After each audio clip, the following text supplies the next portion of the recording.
Bienvenidos a Segundo Básico, un video de artes plásticas.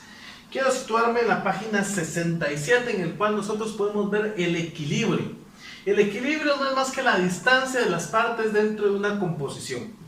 Como podemos dar cuenta, el equilibrio lo podemos tener en más peso, lo podemos tener en un equilibrio controlado, porque el equilibrio se basa en ubicación, tamaño, forma, color, profundidad espacial, aislamiento y tratamiento superficial.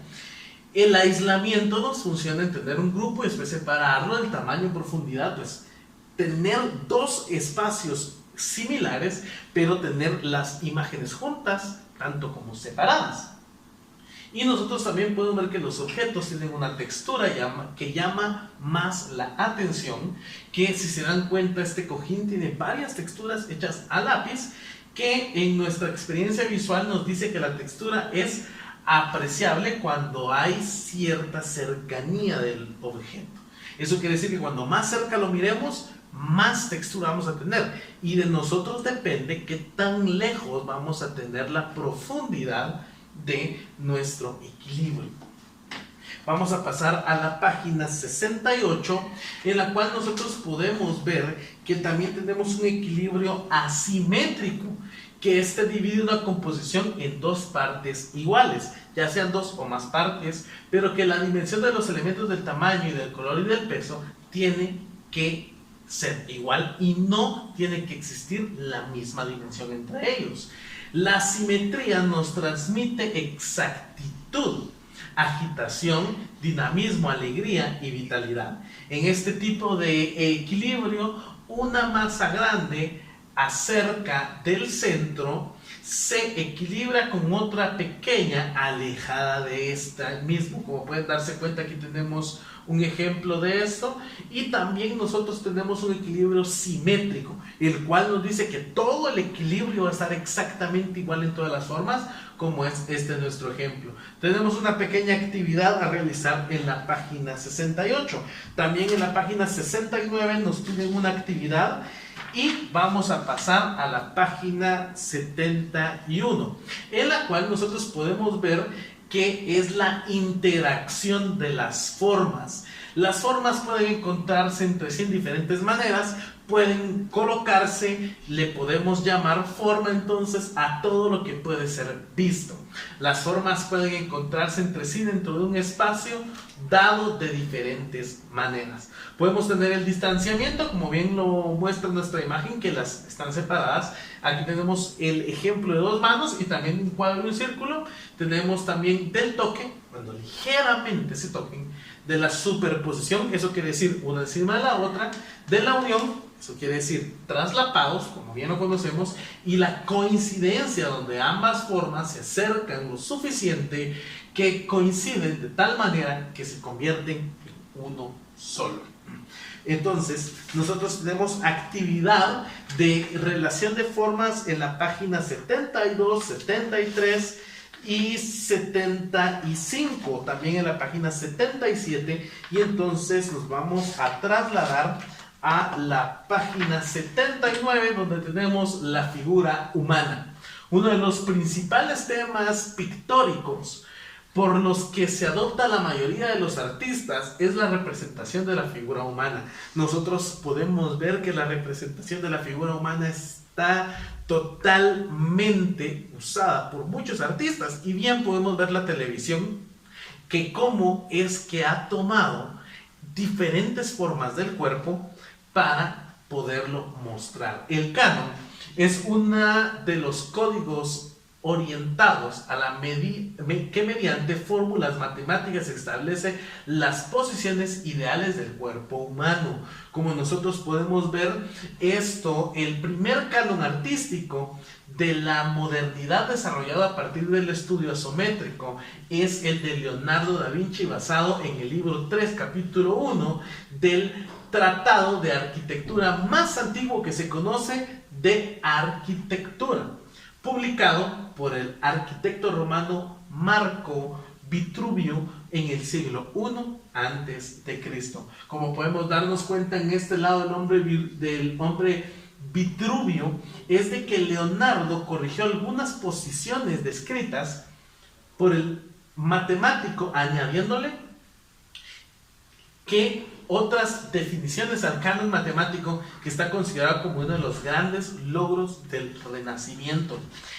Podemos ver las posiciones de la figura humana. Aquí nosotros podemos tener una tabla de posición donde nosotros podemos ver que la misma posición, eso quiere decir, la misma dimensión en donde lo vemos, nosotros podemos cambiar de lado o bien podemos mantenerlo. ¿Por qué? Porque la posición siempre va a ser la misma. Si se dan cuenta, estamos usando el mismo rango de altura, estamos utilizando el mismo rango de lugares en donde todo va a ir superpuesto.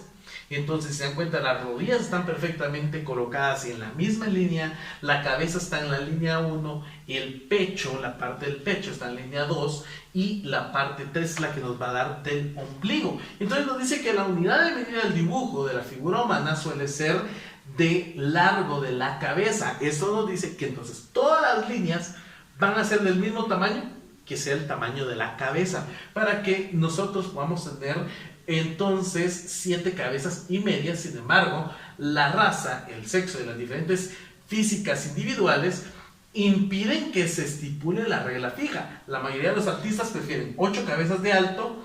La cabeza de la mujer es proporcionalmente más pequeña que la del hombre, siendo esta 7 cabezas y media. Pero todo va a depender de la posición en la que nosotros veamos. Tenemos una actividad en la posición de la figura humana en la página 82 y 83.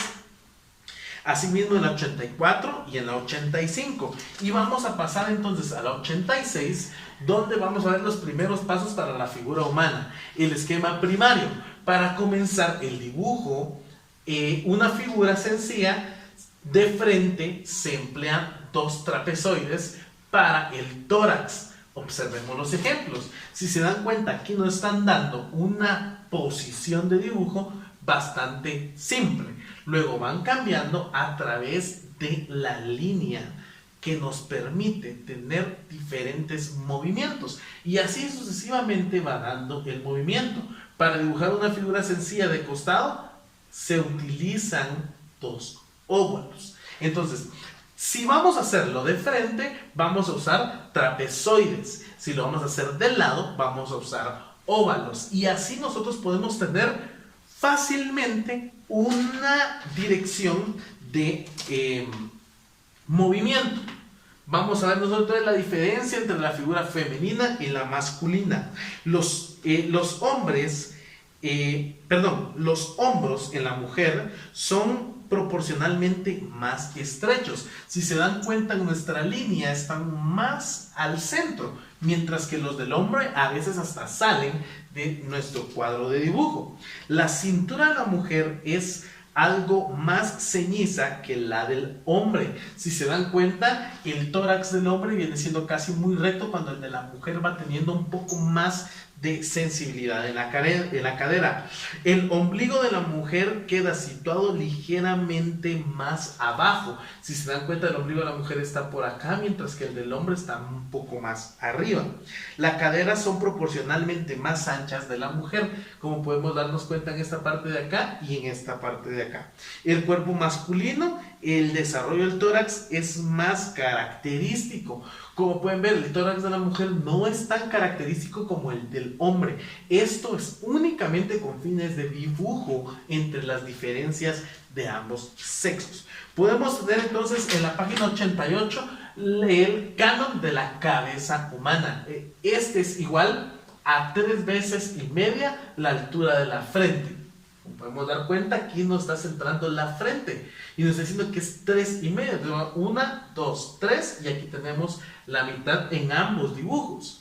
Nos dice que el perfil superior de la cabeza o del cráneo es A, que es este, donde va la media. Entonces, en el primer espacio de la frente tenemos el nacimiento de la cabeza. Tenemos en la parte inferior, entonces, la parte inferior de la nariz, el perfil del interior del rostro y la altura de la situación de la oreja, que está en E. Observe las medidas y proporciones de la cabeza femenina, teniendo difiriendo un poco con los aspectos de la cabeza masculina. En el general, la posición de los ojos está más abajo, asimismo también la frente nace de otro lado y la boca está un poco más abajo. Los invito entonces a que tengamos en cuenta la actividad de la página 89 y 90 de nuestro libro de artes plásticas. Espero esto haya sido de gran ayuda para ustedes.